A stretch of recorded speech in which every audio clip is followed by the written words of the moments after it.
What's up, everybody? It's DJ the Sports Blurred. I am back and I am talking cash today, y'all. Listen, it's a good day to be a fan of the Big Ten. It really is, man. You just saw another SEC team go down by the wayside. Georgia just lost to Notre Dame 23-10 in the Sugar Bowl. Again, our thoughts and prayers are with the victims of what happened in New Orleans. Really senseless violence there, so you hate to see that happen. Anyways, but Georgia just lost 23-10. Notre Dame went down to the SEC country, took their belt off, and it was belt to you-know-what time. As a matter of fact, it's been belt to you-know-what time all bowl season for the SEC, unfortunately. Before I get too deep into it, man, again, I just want to say thank you guys for all the support, all the love, man, all the likes, the shares, the comments, the subscriptions, the subs to my channel, man. I can't say thank you guys enough. I don't believe people say thank you enough. So I just want to do my part and say truly thank you guys. I love talking about college athletics. I love talking about college football, basketball, NBA, whatever. I can talk about any sport for the most part. But I love having an audience to communicate back and forth with. So again, I appreciate you. You guys see the title. How the Big Ten became the new SEC. The Big Ten and the SEC, believe it or not, they've had 5 matchups in the bowl season this year. And the SEC's only won one of them, and they barely won that, if we're going to be honest. You know, Mizzou beat Iowa 27-24 in a game that Iowa probably should have won. Now, that game, I don't think a lot of people watched it. It didn't get a lot of fanfare, but that was still a quality matchup between two quality teams. I want to go down and I want to give you a rundown of the SEC Big Ten matchups this year. Usually it's the opposite way around. Usually Big Ten fans, man, we're quiet. But we're going to talk our talk today, y'all. Oh, yes, we are. OSU, 42. Tennessee, 17. USC, 35. Texas A&M, 31. Illinois beat South Carolina 21-17. University of Michigan, the school that I hate, but I've been loving them here recently. Outside of the win at the Horseshoe where they beat Ohio State 13-10. Outside of that, man, I've really been liking what Sherrone Moore is doing up there in Ann Arbor. Anyways, they beat Alabama 19-13. So I'll run it back one more time. Ohio State beat Tennessee 42-17. USC beat Texas A&M 35-31. Mizzou, the only single SEC win. They beat Iowa 27-24.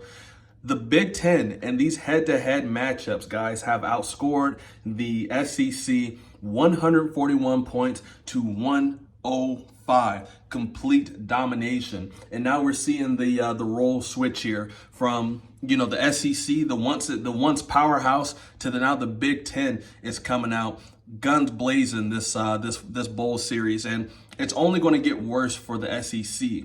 And I don't mean to be facetious. I'm not trying to kick you guys when you guys are down, but I'm looking at Tennessee. Guys are jumping all in the transfer portal. You're losing some of your best players to the NFL and the portal. Georgia, it's only a matter of time before they start losing guys to the portal and also the NFL draft. They've already lost their quarterback, Carson Beck. He would have been a huge difference in this game versus Notre Dame. I still don't think they would have beaten Notre Dame, but it would have been a much closer game, maybe a 23-20 type of game. And their backup, man, I don't believe in, I think his name is Gunnar Stockton or whatever it is. I don't necessarily believe in him, but he didn't play bad. Texas is very interesting to me, right? Because they're the lone survivor of the SEC right now. But they have looked so shaky. I mean, Clemson had an opportunity to knock them off in Texas, in Austin. And then obviously Arizona State, it came down to the wire. Arizona State came into that game versus Texas, a double-digit underdog, and took them down to the wire. You know, a wishy-washy targeting call probably gets them the dub as well. And then you'd have 0 SEC teams in the college football playoff final or semifinal. But as I look at what the Big Ten is doing, I hope you guys are all taking note. Oregon, Ohio State, Illinois, Penn State, Indiana, Illinois, and then you have some dump-off teams. Obviously, you got the Michigan States, you got the Maryland, you got all those other teams that are going to be around. I don't necessarily know about them guys, but those 5 dominant teams, the 4 that made the college football playoffs this year, And then, obviously you throw in Iowa, you throw in Illinois, you throw in those other second tier teams. And what's getting ready to happen in the Big Ten, I think it's getting ready to go crazy. Now, Indiana had a great year. I don't think they're going to sustain what they had, but if they can just be relevant, I think they're going to actually upset a lot of players and a lot of teams. Now, I like what that head coach out there at Indiana is doing right now, and I'm watching the shift from SEC having elite coaches to now the Big Ten has the elite coaches, with the exception of Kirby Smart. Are you really going to throw Lane Kiffin in the elite coach in that elite coach tier? I can see the argument for that being made, but I wouldn't. Buddy, I cannot wait to watch these next 10, 15 years of absolute dominance by the Big Ten. But right now, I'm just going to enjoy what we have. Man, my Buckeyes are absolutely rolling, guys. They are chopping guys' heads off. Think about this. In the 2 college football playoff games that Ohio State has played, versus Tennessee and Oregon, they've outscored them 83-37. Let me repeat that. In 2 games, Ohio State in the CFP, which means the elite of the elite competition, Ohio State has outscored their opponents 83-37. I mean, that's like 45 points, 44 points right there, complete domination.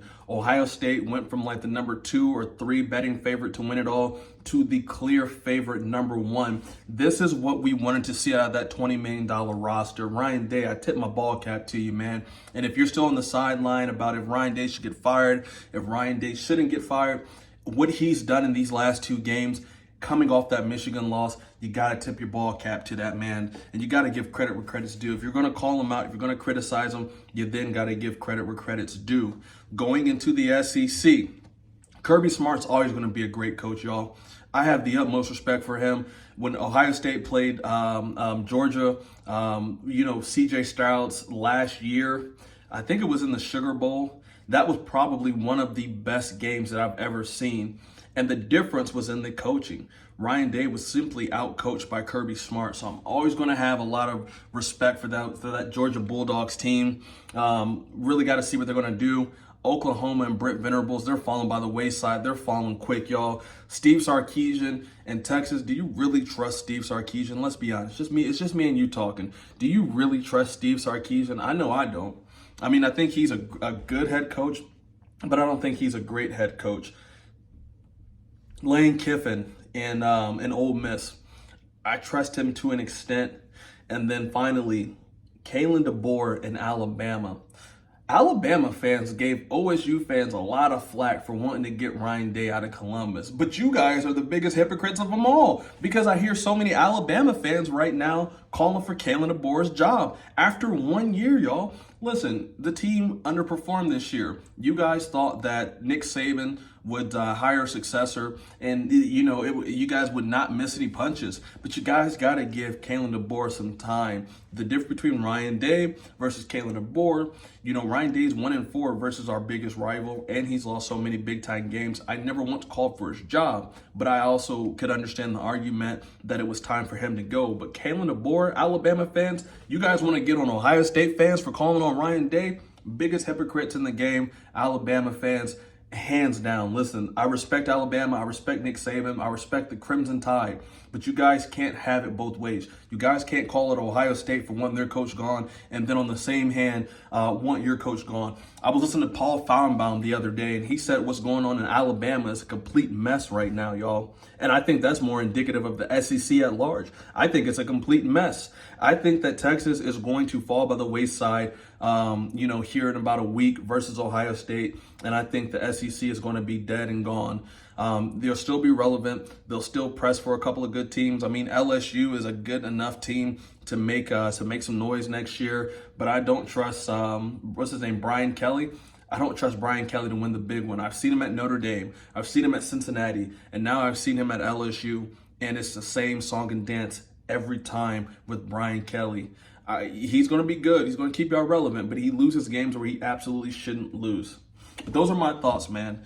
Big Ten just became the new SEC. And if you got a problem with it, go talk to my Ohio State Buckeyes, man. They're on a war path right now, and they're giving haircuts. and all the haircuts are free right now. Go holler at my guy Jeremiah Smith because he's giving haircuts. Look, listen, he's like the new Randy Moss. I see that ball put out there, and he just snatches it out the air. So I'm gonna talk some cash. Big Ten fans, let's all talk some cash. USC fans, talk some cash. Illinois fans, you guys can talk some cash. Michigan fans can talk some cash. My Buckeyes are going to be talking cash here to the national championship. If I'm right, if I'm wrong, let me know in the comments down below what you guys think. Is the Big Ten going to be the new SEC? I surely think so. Y'all have a great rest of your night, man. Take care.